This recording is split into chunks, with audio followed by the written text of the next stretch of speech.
Di episode sebelumnya, Firman adalah seorang sales mobil yang baru saja diangkat menjadi SPV. Dia semakin lama dekat dengan bawahannya yang bernama Salsa. Meskipun Firman sudah punya istri, dia memilih berpoligami agar bisa mempunyai 2 istri. Namun, Salsa yang gaya hidupnya tinggi, selalu mengeluh dengan uang pemberian Firman yang kurang. Bagaimana kisah selanjutnya? Yuk tonton, jangan lupa like dan subscribe ya.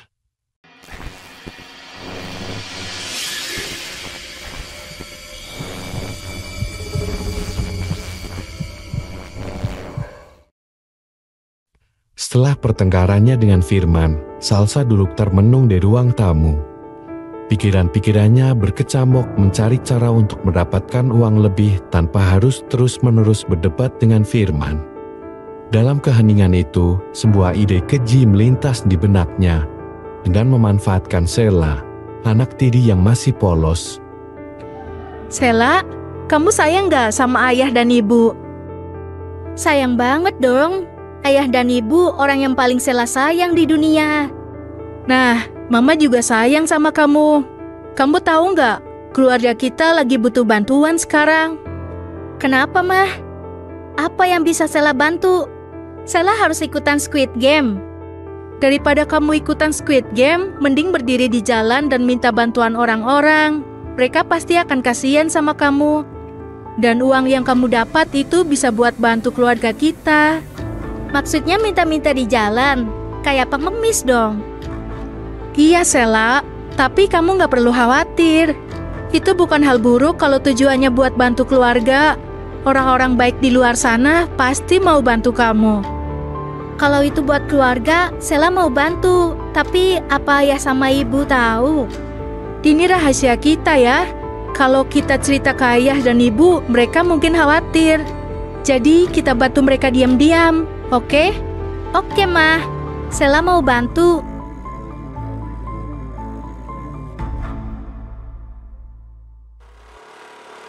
Keesokannya, Salsa mengantar Sela ke sebuah sudut jalan yang ramai.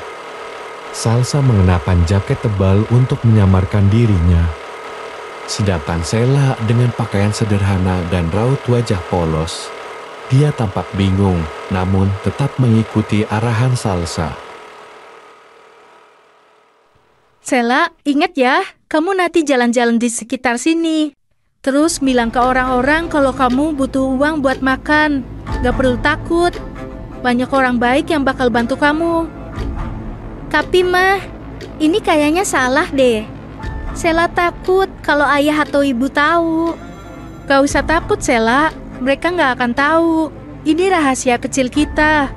Kalau kamu gak cerita, mereka juga gak bakal tahu. Tapi kok rasanya gak enak ya Mah? Sela, kamu mau bantu keluarga kan? Ini cuma sebentar kok. Nanti kalau kita udah cukup uang, kamu gak perlu ngelakuin kayak gini lagi. Kalau gitu, Sela mau coba deh. Tapi Sela nggak boleh lama-lama ya, Mah? Iya, nggak lama kok. Kamu pinter ya. Nanti Mama jemput lagi kalau udah selesai.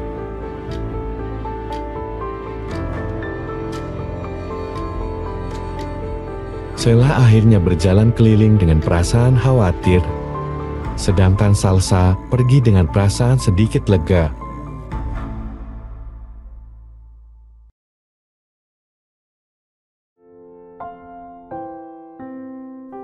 Kak, kasihan Kak. Aku belum makan dari kemarin. Kasihan banget nih anak. Ini dek, kakak ada sedikit uang buat kamu makan. Aduh, kok dompetnya nggak ada ya? Apa ketinggalan? Sayang, kamu bawa duit nggak? Dompet aku kayaknya ketinggalan di rumah deh. Aku ada kok ini. Mau dikasih berapa? Nggak usah banyak-banyak. Kasih aja 30.000 buat makan. Aku kan dermawan orangnya. Kasian kalau cuma dikasih 2.000. 30.000? Emang gak kebanyakan ya? Enggak kok, hitung-hitung aku sedekah buat orang yang kurang mampu. Tapi kan ini uang aku. Berarti aku yang sedekah dong. Tenang, nanti aku ganti. Dari kemarin aku ganti mulu. Ini deh uangnya. Makasih, Kak.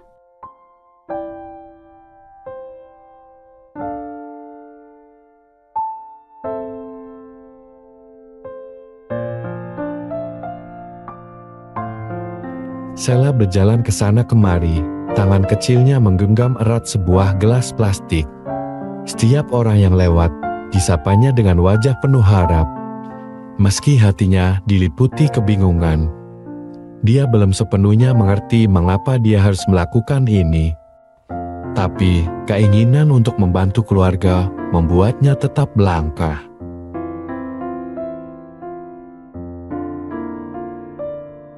Sheila, gimana tadi?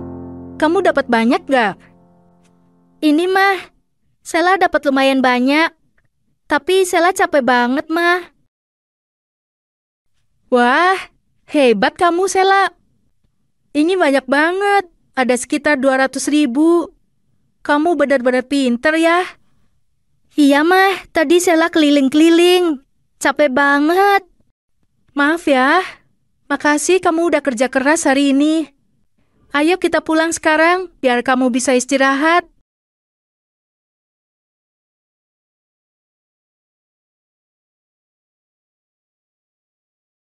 $200.000 dalam sehari, ini udah lumayan banget. Kalau begini terus, aku bisa belanja banyak barang buat diri sendiri. Mungkin buat beli tas baru atau sepatu yang udah lama aku incar. Toh, Sheila juga nggak butuh apa-apa yang mewah. Anak kecil tinggal dikasih jajan aja udah seneng. Dia juga nggak bakal tahu kalau uang ini aku pakai buat belanja. Besok aku suruh dia ngemis lagi ya. Pasti hasilnya bakal lebih banyak. Di pikirannya, rencana keji itu terus berputar, tanpa memikirkan dampak buruk bagi Sheila. Malam itu, Sheila dan Rani duduk di ruang tamu sambil menonton televisi. Rani terus memperhatikan Sheila yang tampak gelisah. Sheila, siang tadi kamu kemana? Kok lama banget nggak pulang-pulang? Sheila tadi cuma jalan-jalan aja, Bu. Main di kompleks sebelah. Main kemana? Biasanya nggak nyampe sore gini. Kamu nggak bohong kan? Enggak, Bu. Sheila nggak bohong. Sheila cuma keliling-keliling doang. Rani memperhatikan Sheila dengan cermat. Meskipun Sheila berusaha bersikap biasa saja, gerak-geriknya membuat Rani semakin curiga. Namun, dia memilih untuk tidak mendesak lebih jauh. Ya sudah, lain kali jangan pulang terlalu lama ya. Ibu khawatir. Iya, Bu. Sheila merasa lega percakapan itu selesai. Tapi rasa bersalahnya tetap ada. Di sisi lain, Rani tidak bisa menyingkirkan kecurigaannya. Keesokan paginya, saat Rani dan Firman tidak ada di rumah, Salsa membujuk Sheila agar mau mengemis lagi. Namun, kali ini Sheila mulai merasa tidak nyaman dengan permintaan itu. Sheila, ayo kita ke tempat yang kemarin. Kamu bisa bantu Mama lagi kan? Tapi, Ma, Sheila nggak mau ngemis lagi. Rasanya capek jalan ke sana kemari panas-panasan. Apa? Kamu nggak mau? Ini buat keluarga kita. Kamu ngerti nggak? Jangan egois dong. Tapi Sheila nggak mau, Ma. Sheila lebih baik di rumah aja. Nanti kulit Sheila jadi hitam. Daripada libur sekolah cuma nonton film doang di rumah, mending bantu Mama cari uang. Gak semua orang seberuntung kamu bisa tinggal di rumah nyaman. Kamu mau bantu keluarga atau enggak? Ya udah deh, Ma, kalau gitu. Tapi bentar aja ya. Nah, gitu dong. Iya, Sheila, kamu kan anak baik. Yuk cepet, kita harus berangkat sekarang.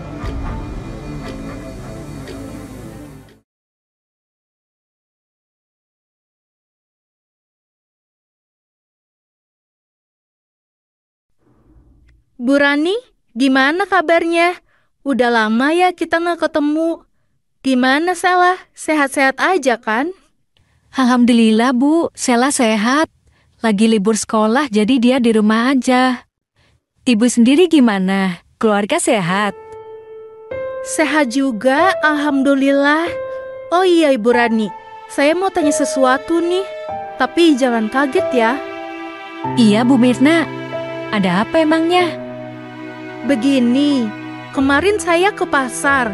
Terus di depan pasar, saya lihat anak kecil. Kayaknya lagi ngemis. Saya kaget Bu, soalnya saya pikir itu Sela. Soalnya dia mirip. Tapi saya nggak yakin, makanya saya tanya Ibu. Ngemis, Sela. Wah, mungkin Ibu salah lihat kali. Sela di rumah terus kok, gak mungkin dia ngemis. Saya juga awalnya mikir gitu. Tapi saya lihat jelas mirip banget sama Sela. Pakai baju polos warna biru sambil megang kaleng. Saya nggak enak mau negur. Hah, mungkin cuma mirip aja kali. Mungkin iya kali ya, saya salah lihat. Maaf ya Bu, saya udah bikin khawatir. Ya sudah Bu, saya mau pulang dulu ya.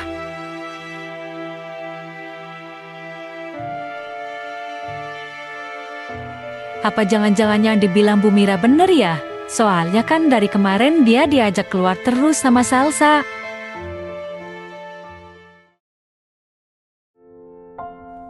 Sela berjalan dari satu orang ke orang lain di bawah terik matahari. Mengulurkan tangan kecilnya sambil memohon belas kasih dengan wajah penuh harap.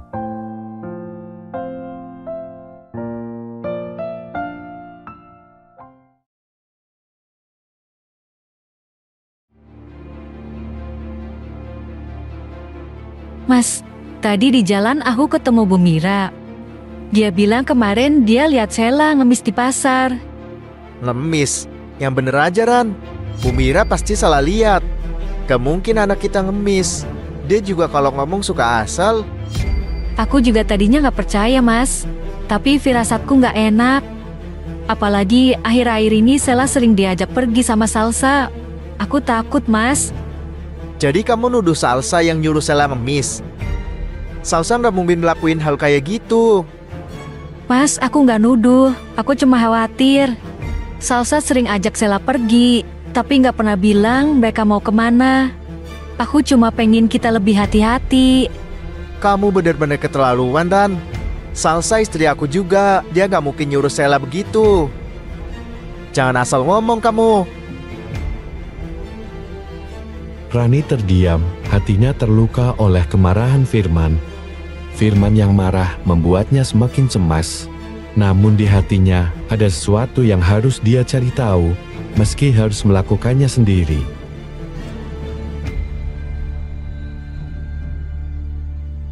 Saat makan malam, Firman dan Sela duduk di meja makan bersama. Sela terlihat lelah, kulitnya yang biasanya cerah kini tampak menghitam akibat terlalu lama terpapar sinar matahari. Sela, kamu capek ya? Kok kulit kamu kelihatan lebih gelap dari biasanya? Enggak kok ya. Mungkin cuma kebanyakan main di luar aja. Sama siapa? Kok sampai segitunya kulit kamu berubah? Sama Mama Salsa. Kita jalan-jalan doang kok, nggak ngapa-ngapain. Apa bener Sela disuruh ngemis? Hah, kayaknya nggak mungkin kalau Salsa sejahat itu.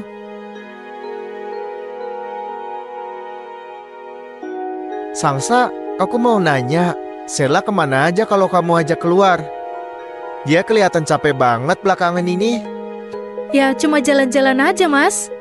Dia kan anak kecil, wajarlah kalau gampang capek. Tapi dia kelihatan capek banget, kulitnya juga makin gelap. Kamu yakin gak ada yang aneh? Aduh mas, kamu ini kok kayak Rani aja, curigaan. Sela itu anak-anak, ya wajar kalau dia main sampai capek. Ngapain juga aku suruh dia ngelakuin hal yang enggak. Firman memilih menahan diri untuk tidak memperpanjang pembicaraan malam itu. Meski pikirannya terus dipenuhi pertanyaan tentang apa yang sebenarnya terjadi pada Sela.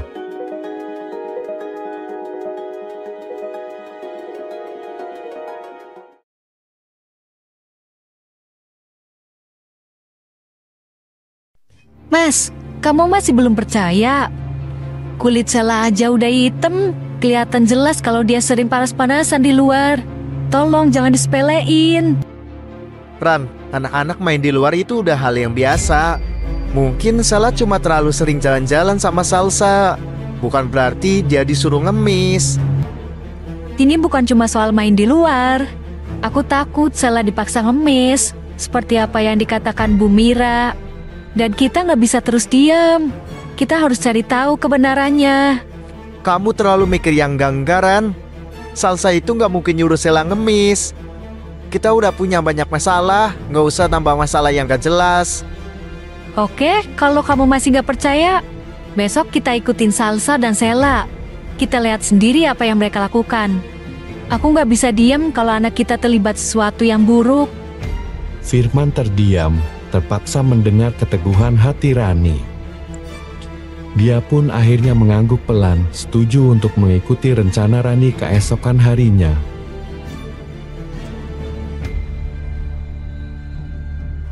Keesokan paginya, Firman dan Rani memutuskan untuk mengikuti Salsa dan Sela secara diam-diam. Sesampainya di pasar, mereka melihat sesuatu yang mengejutkan. Salsa menyuruh Sela untuk mengemis dengan membawa gelas bekas. Salsa, apa yang kamu lakukan? Aduh, gawat. Aku harus kabur nih. Di tengah kejar-kejaran itu, Salsa kehilangan kendali motornya saat akan melintasi di jalan yang sedang diperbaiki.